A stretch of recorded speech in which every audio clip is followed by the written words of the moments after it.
todos los objetivos que deseas alcanzar en tu progreso puedes ya tenerlos si no te los regateas a ti mismo y por recelos. Es decir, caso de que abandones todo el pasado, confíes a la providencia el porvenir y endereces el presente hacia la piedad y la justicia exclusivamente. Hacia la piedad, para que ames el destino que te ha sido asignado, pues la naturaleza te lo deparaba y tú eras el destinatario de esto. Hacia la justicia, a fin de que libremente y sin artilugios digas la verdad y hagas las cosas conforme a la ley y de acuerdo con su valor. No te obstaculice ni la maldad ajena, ni su opinión, ni su palabra, ni tampoco la sensación de la carne que recubre tu cuerpo, pues eso incumbirá al cuerpo paciente. Sí, pues, en el momento en que llegues a la salida, dejas todo lo demás y honras exclusivamente a tu guía interior y a la divinidad ubicada en ti. Si temes no el poner fin un día a tu vida, sino el hecho de no haber empezado nunca a vivir conforme a la naturaleza, serás un hombre digno del mundo que te engendró y dejarás de ser un extraño a tu patria, y dejarás también de admirar como cosas inesperadas los sucesos cotidianos, y de estar pendiente de esto y de aquello. Dios ve todos los guías interiores desnudos de sus envolturas materiales, de sus cortezas y de sus impurezas, porque gracias a su inteligencia exclusiva, tiene contacto solo con las cosas que han derivado y dimanado de él en estos principios. Y si tú también te acostumbras a hacer eso, acabarás con muchas de tus distracciones. Pues el que no mira los amasijos de carne que lo circundan, perderá el tiempo contemplando vestidos, casa, fama, aparato de esta índole y puesta en escena. 3 son las cosas que integran tu composición: cuerpo, hálito vital, inteligencia. De esas, 2 te pertenecen en la medida en que debes ocuparte de ellas, y solo la tercera es propiamente tuya.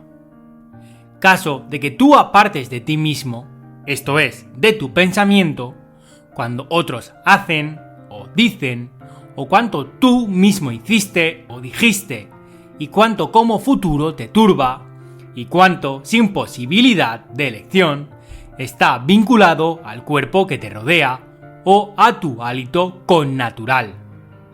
Y todo cuanto el torbellino que fluye desde el exterior voltea, de manera que tu fuerza intelectiva, liberada del destino, pura, sin ataduras, pueda vivir practicando por sí misma la justicia, aceptando los acontecimientos y profesando la verdad. Si tú, repito, separas de este guía interior todo lo que depende de la pasión, lo futuro y lo pasado, y te haces a ti mismo, como Empédocles, una esfera redonda, ufana de su estable redondez, y te ocupas en vivir exclusivamente lo que vives, a saber, el presente, podrás al menos vivir el resto de tu vida hasta la muerte, sin turbación, benévolo y propicio con tu divinidad interior. Muchas veces me he preguntado con admiración cómo cada uno se tiene en más estima que a todos, y sin embargo toma en menos consideración su propia opinión personal que la de los demás. Y, por ejemplo, si un dios o un sabio maestro se personase junto a uno y le diese la orden de que nada pensara o reflexionara en su interior, que no lo expresara al mismo tiempo a gritos, ni siquiera un solo día lo aguantaría. Hasta tal punto respetamos más la opinión de los vecinos sobre nosotros que la nuestra propia. Como los dioses, que un día dispusieron en orden todas las cosas sabia y amorosamente para el hombre, pudieron descuidar solo este detalle, a saber, que algunos hombres extremadamente buenos, después de haber establecido con la divinidad como muchísimos pactos, y después que, gracias a su piadosa actuación y a sus sagrados cultos, fueron por mucho tiempo connaturales a la divinidad, una vez que han muerto, ya no retornan de nuevo, sino que se han extinguido para siempre. Y sí, efectivamente, eso es así. Sábete bien que si hubiera sido preciso proceder de otro modo, lo habrían hecho. Porque si hubiera sido justo, habría sido también posible. Y, si acorde con la naturaleza lo habría procurado. Precisamente, porque no es así. Si es que ciertamente no es así, convéncete de que no es preciso que suceda de este modo.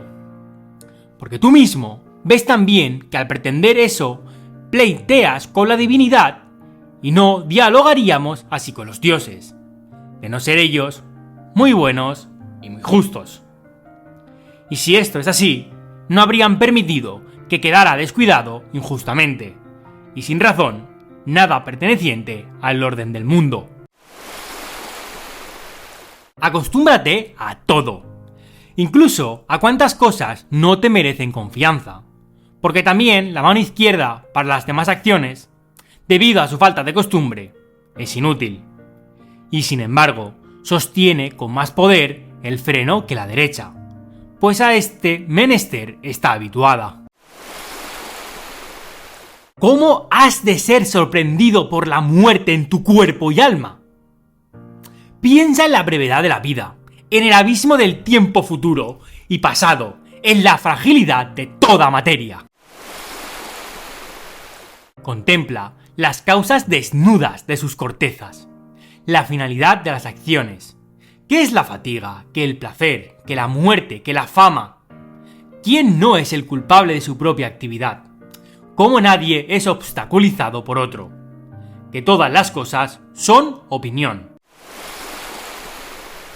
En la práctica de los principios, es preciso ser semejante al luchador de Pancracio, no al gladiador, porque éste deja la espada de la cual se sirve, y muere, mientras que aquel siempre tiene la mano y no precisa otra cosa sino cerrarla.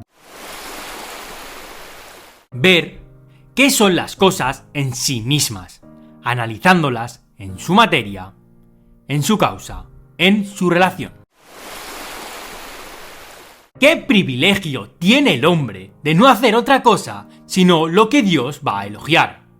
Y aceptar todo lo que Dios le asigne, lo consecuente a la naturaleza.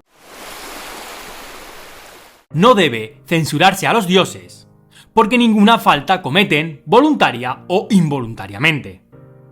Tampoco a los hombres, porque nada fallan que no sea contra su voluntad, de manera que a nadie debe censurarse. Cuán ridículo y extraño es el hombre que se admira de cualquier cosa que acontece en la vida.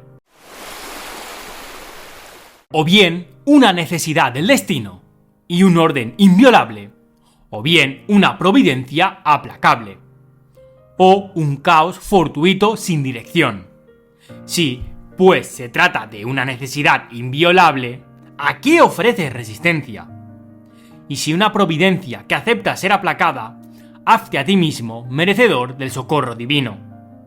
Y si un caos sin guía, confórmate, porque en medio de un oleaje de tal índole, dispones en tu interior de una inteligencia guía. Aunque el oleaje te arrastre tu carne, tu hálito vital y lo demás, porque no arrastrará tu inteligencia. La luz de una lámpara, hasta extinguirse, brilla y no pierde su fulgor. Se extinguirán con anterioridad la verdad que en ti reside, la justicia y la prudencia. Respecto a la persona que te ha proporcionado la imagen de su falta, ¿qué sé yo si eso es una falta? Y si realmente ha cometido una falta, él mismo se ha condenado ya. Y así, esto es semejante a desgarrarse su propio rostro. el que no admite que el malvado cometa faltas, se asemeja al que no acepta que la higuera lleve leche en los higos, que los recién nacidos lloren, que el caballo relinche y cuantas otras cosas son inevitables. ¿Qué puede suceder cuando uno tiene una disposición tal? Si en efecto eres vehemente, cuida esa manera de ser. Si no conviene, no lo hagas. Si no es cierto, no lo digas. Provenga de ti este impulso. En todo ver siempre qué es lo que hace brotar en ti esa tal imagen y tratar de desarrollarla, analizándola en su causa, en su materia, en su finalidad, en su duración temporal, en el transcurso de la cual será preciso que tenga su fin.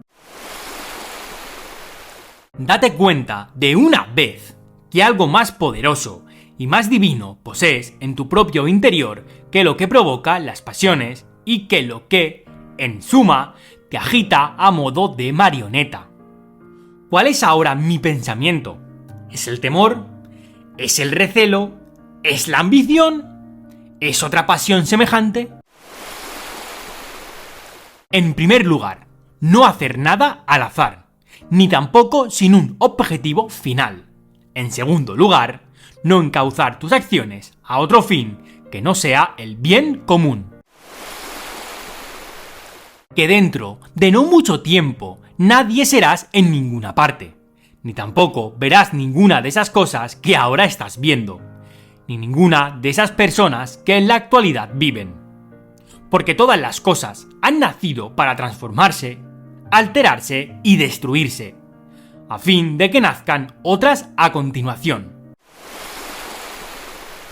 Que todo es opinión, y esta depende de ti. Acaba, pues, cuando quieras tu opinión, y del mismo modo, una vez doblado el cabo, surge la calma, todo está quieto, y el golfo sin olas. Una sola energía cualquiera, que ha cesado en el momento oportuno, ningún mal sufre por haber cesado. Tampoco el que ejecutó esta acción. Por esto mismo, a saber, por haber cesado, sufre mal alguno.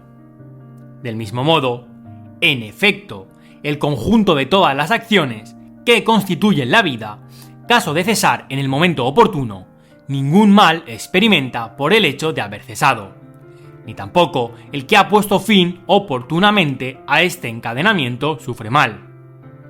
Y la oportunidad y el límite los proporciona la naturaleza.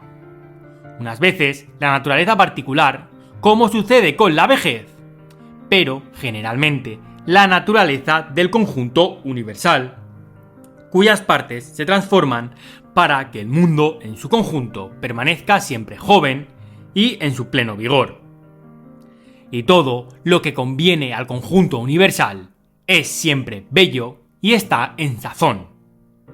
Así, pues, el término de la vida para cada uno no es un mal, porque tampoco es un oprobio, pues no está sujeto a nuestra elección y no daña a la comunidad.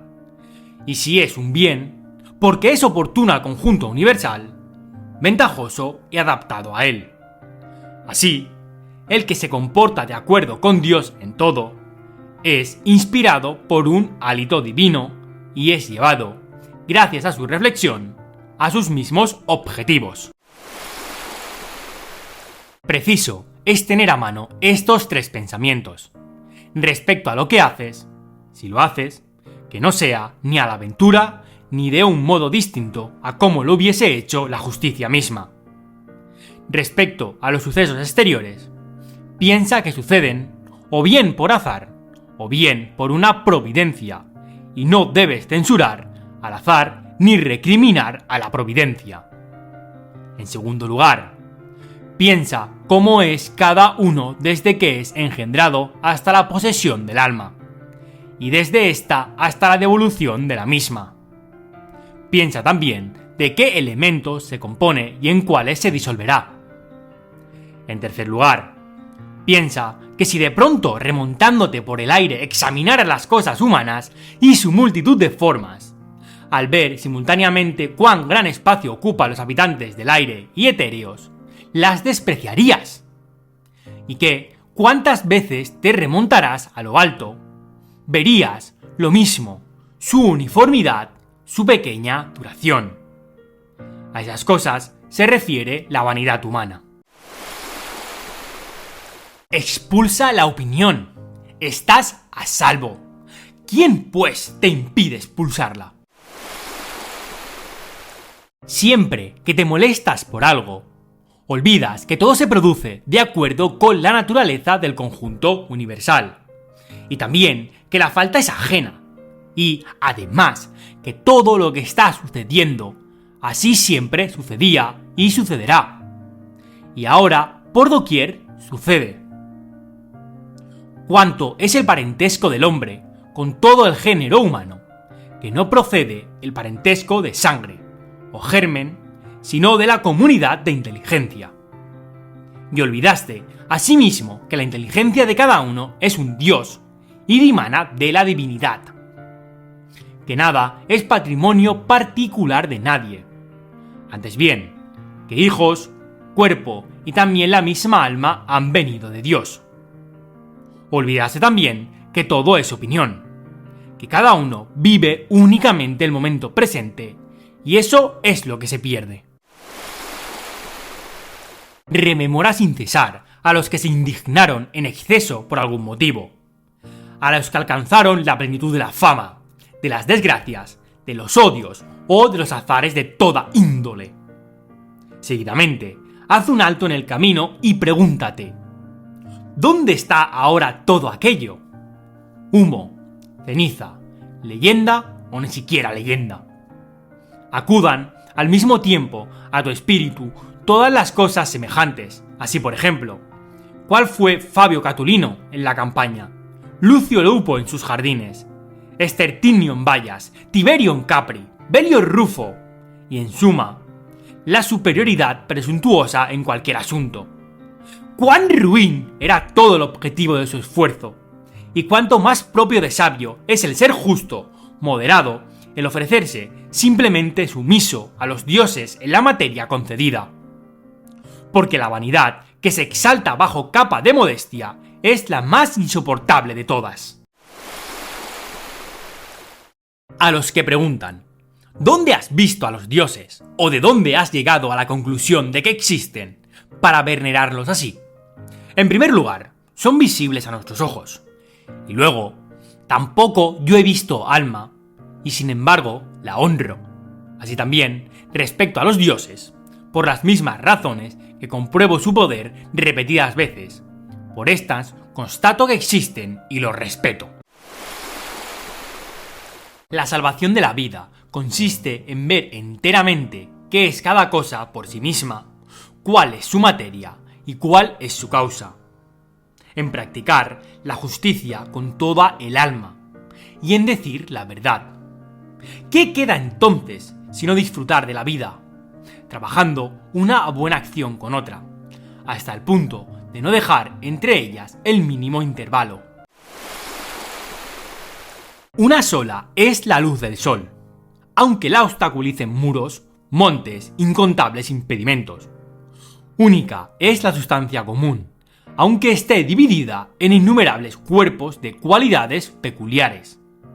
Una es el alma, aunque esté dividida en infinidad de naturalezas y de limitaciones particulares. Una es el alma inteligente, aunque parezca estar dividida.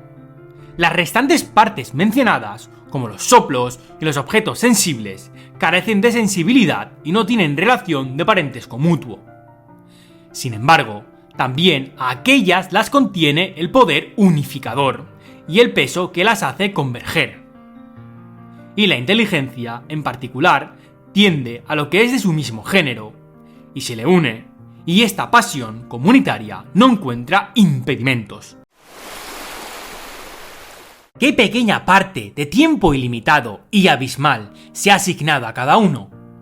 Pues rapidísimamente se desvanece en la eternidad.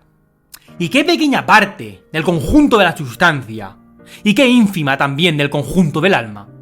¿Y en qué diminuto terrón del conjunto de la Tierra te arrastras? Considera todas esas cosas e imagina que nada es importante, sino actuar como tu naturaleza indica y experimentarlo como la naturaleza común conlleva. ¿Cómo se sirve de ti el guía interior? Que en eso radica todo, y lo demás depende, o no, de tu libre elección. Es cadáver y humo. Lo que más incita a despreciar la muerte es el hecho de que los que juzgan el placer un bien y el dolor un mal, la despreciaron, sin embargo, también. Para la persona que considera bueno únicamente lo oportuno, y para quien es igual ejecutar muchas acciones de acuerdo con la recta razón que unas pocas, y para quien es indiferente contemplar el mundo más o menos tiempo, para ese tampoco la muerte es temible. Buen hombre, fuiste ciudadano en esta gran ciudad. ¿Qué te importa si fueron 5 o 3 años? Porque lo que es conforme a las leyes es igual para todos y cada uno. ¿Por qué, pues, va a ser terrible que te destierre de la ciudad? No un tirano, ni un juez injusto, sino la naturaleza que te introdujo. Es algo así como si el estratego que contrató a un comediante lo despidiera de la escena. Mas no he representado los 5 actos, sino solo 3. Bien, has dicho, pero en la vida los 3 actos son un drama completo. Porque fija el término aquel que un día fue responsable de tu composición y ahora lo es de tu disolución. Tú eres irresponsable en ambos casos. Vete, pues, con ánimo propicio, porque el que te libera también te es propicio. ¿Qué pretendes? ¿Seguir viviendo? ¿Percibir las sensaciones? ¿Los instintos? ¿Crecer? ¿Cesar de nuevo? ¿Utilizar la palabra? ¿Pensar? ¿Qué cosa entre esas te parece que vale la pena echar de menos? Y si cada una de estas te parece bien despreciable, inclínate finalmente a ser sumiso a la razón y a Dios. Pero se oponen el honrar estas cosas y enojarse por el hecho de que con la muerte se nos privará de estas mismas facultades.